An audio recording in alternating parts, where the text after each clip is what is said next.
Good morning, good afternoon, good evening, good night, bon nuit. Depends what time you're watching this. Doesn't really matter because it's a pre-record. Welcome to the Telemedia News in 10, when me, Jarvis, Todd, and the Telemedia industry's only offer of a sex symbol, Mr. Paul Skeldon, the editor of Telemedia Magazine, Telemedia News, and the guy that crams telemediaonline.co.uk with all of your essential news from the telemedia industry. Everything from billing to marketing to messaging to content.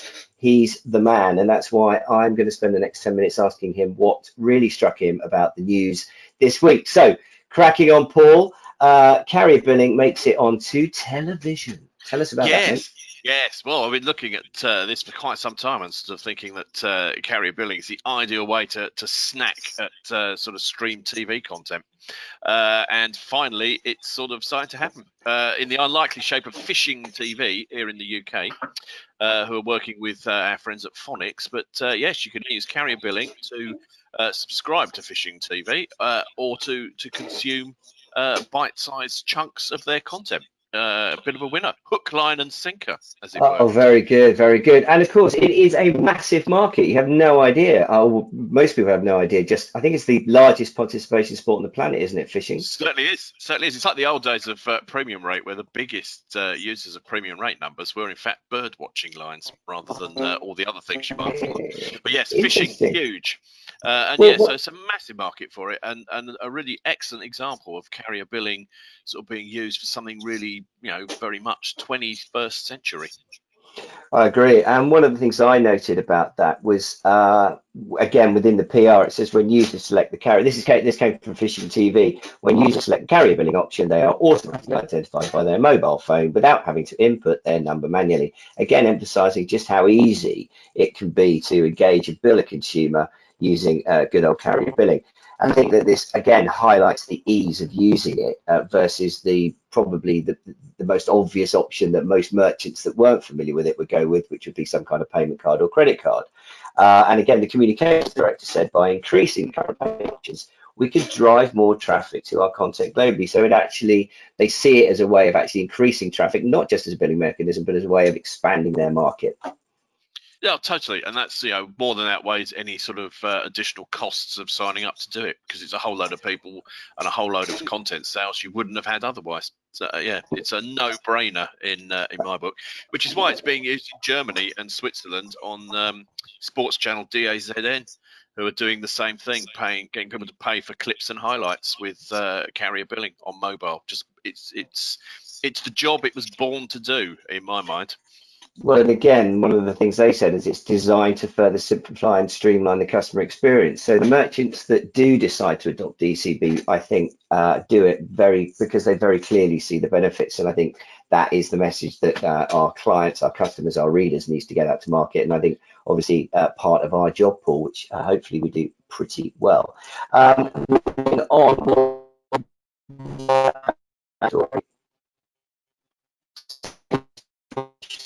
Telemedia opportunities. Absolutely, yes. But it's very kind of like much allied to what we've just been talking about the sort of carrier billing on TV. But more and more people are watching everything sort of with their mobile phone or their tablet in their hand. And Liverpool won the Premier League. Boo. A vast number of people were also on Twitter. Interacting with each other. The song "You'll Never Walk Alone" started trending massively. It really demonstrates, I think, how people are watching and they've got their phone, and there's it's a sort of double-edged interaction.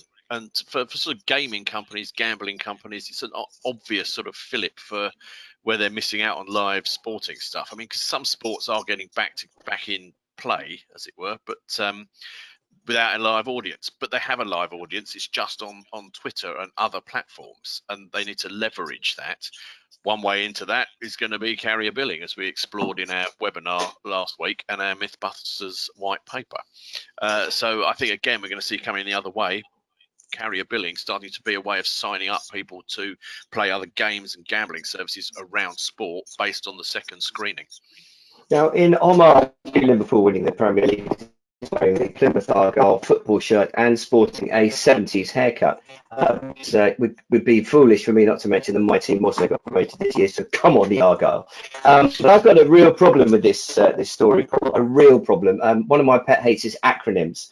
And there was a point in the story that said that the YWNWA snappy hashtag was trending because the song. Now I wonder, do these researchers know anything about football? Because the song is called "You Will Never Walk Alone." It's called "You'll Never Walk Alone." What's going on, mate? I did wonder about that myself, but that bit of research, that's what was actually trending. So I don't think it's the researchers as much as the actual fans themselves.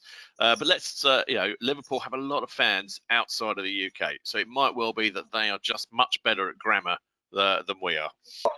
Let's talk about sex, baby. Paul, there's some interesting news in about the adult industry, which I know, in the past has been obviously a very big sector, not quite so large now, but nevertheless, a very important ruling in the courts, and something that it was good to see people from the companies from the telemedia industry sort of driving this forward.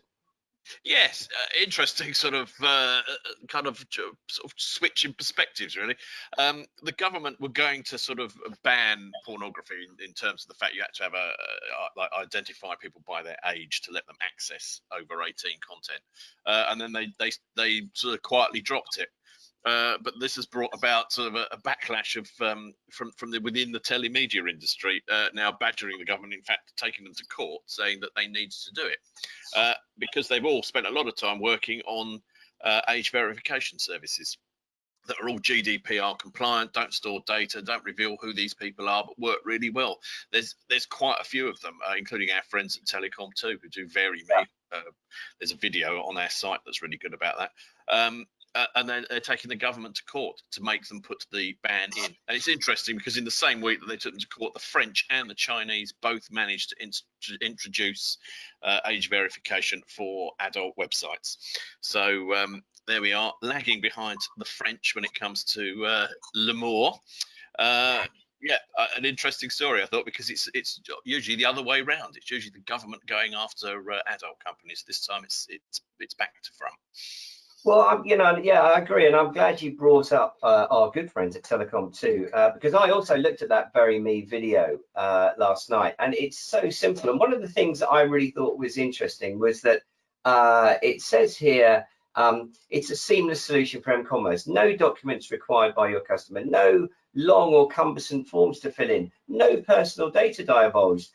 For an audit trail for age verification for any merchant. And what was interesting there is that in the same way as we say DCB has been sort of presented and put together as an absolutely seamless payment mechanism, the same industry with a slightly different application here has produced an equally seamless solution. And something which, going forward, especially as we think the industry will expand and where age verification is important, not just for adult services, but lots of over 18 services and content that's not necessarily appropriate for minors. And nobody wants, minors paying for content that they should be getting anyway, with the whole idea of stealing daddy's phone, which I know you mentioned last week. And it just goes to show that, our industry, when it comes to, billing, marketing, age verification, as soon as you bring our industry together with the mobile device to create an m-commerce solution, there it is. And it's in whatever way you look at it, a better solution than what's already out there.